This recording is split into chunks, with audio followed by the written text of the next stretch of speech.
नमस्कार दोस्तों, मैं गुप्ता सर आप सभी को हमारे YouTube channel spreading math Patna में स्वागत है।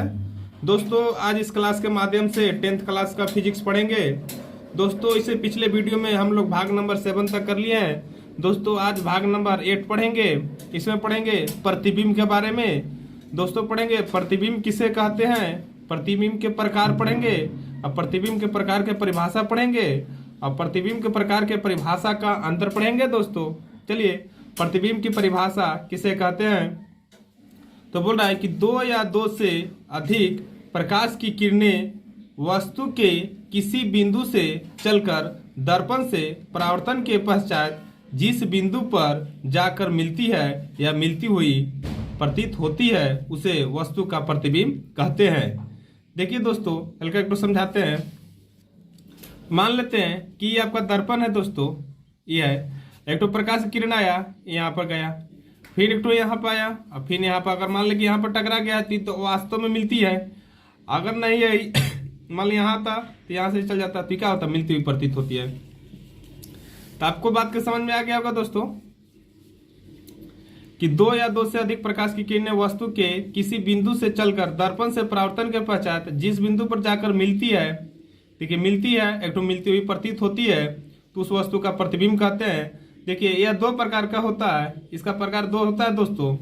इसका पहला होता है वास्तविक प्रतिबिंब और दूसरा होता है आभासी प्रतिबिंब। हम लोग पहले पढ़ेंगे वास्तविक प्रतिबिंब। वास्तविक प्रतिबिंब को इंग्लिश में क्या बोलते हैं, रियल इमेज। क्या बोलते हैं इंग्लिश में दोस्तों, रियल इमेज बोलते हैं। देखिए रियल में, वास्तविक में क्या होगा, वास्तविक में एकदम रियल वास्तव में मिलेगा। इसमें क्या होगा, वास्तव में मिलेगा। देखिए किसी बिंदु वस्तु से चलने वाली प्रकाश की किरणें परावर्तन के पश्चात जिस बिंदु पर वास्तव में मिलती है, क्या होता है दोस्तों, वास्तव में मिलती है, तो उसे बिंदु का वस्तु का वास्तविक प्रतिबिंब कहते हैं। वास्तविक प्रतिबिंब क्या होता है दोस्तों, वास्तव में मिलती है। किसी बिंदु वस्तु से चलने वाली प्रकाश की किरणें परावर्तन के पश्चात जिस बिंदु पर वास्तव में मिलती है उसे बिंदु का वस्तु का वास्तविक प्रतिबिंब कहते हैं। देखिए वास्तविक प्रतिबिंब को पर्दे पर लिया जा सकता है। पूछता है वेरी वेरी इंपॉर्टेंट ऑब्जेक्टिव में, बोलता है क्या वास्तविक प्रतिबिंब को पर्दे पर लिया जा सकता है, तो बिल्कुल लिया जा सकता है। वास्तविक प्रतिबिंब को पर्दे पर लिया जा सकता है या उतारा जा सकता है, दोनों बातें की है। सिनेमे के पर्दों पर बना प्रतिबिंब वास्तविक होता है। सिनेमे के पर्दे पर बना प्रतिबिंब कैसा होता है दोस्तों, वास्तविक होता है। यह सदैव वस्तु का पीछा उल्टा बनता है। क्या दोस्तों, यह उल्टा बनता है। अब यहाँ लिख दीजिएगा दोस्तों कि यह हमेशा, यह मैक्सिमम यानी अधिकतम उत्तल और अवतल दर्पण में बनता है। दोस्तों उत्तल और अवतल में बनता है। पहले वास्तविक प्रतिबिंब हम लोग पढ़ेंगे आभासी प्रतिबिंब। दोस्तों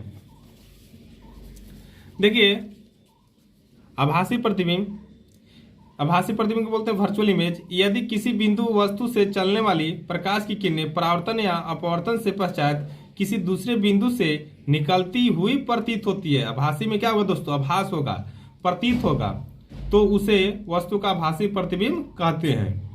देखिए आभासी प्रतिबिंब को पर्दे पर नहीं लिया जा सकता है। वास्तविक को तो लिया जा सकता था, आभासी को पर्दे पर नहीं लिया जा सकता है। आभासी प्रतिबिंब सदैव वस्तु के सापेक्ष सीधा बनता है। दोस्तों आभासी प्रतिबिंब को बोलते हैं काल्पनिक प्रतिबिंब। आभासी प्रतिबिंब सदैव वस्तु के सापेक्ष सीधा बनता है। इसका उदाहरण है समतल दर्पण पर हमेशा आभासी प्रतिबिंब बनता है। बोलेगा आभासी प्रतिबिंब कौन सा दर्पण पर बनता है दोस्तों, तो समतल दर्पण एक है। अब हम लोग पढ़ेंगे अंतर दोनों का पढ़ेंगे दोस्तों। देखिए बोल रहा है कि वास्तविक और आभासी प्रतिबिंब में अंतर लिखे। वास्तविक और आभासी प्रतिबिंब में अंतर लिखे। आभासी को काल्पनिक भी बोलता है। लिखना होगा कि वास्तविक और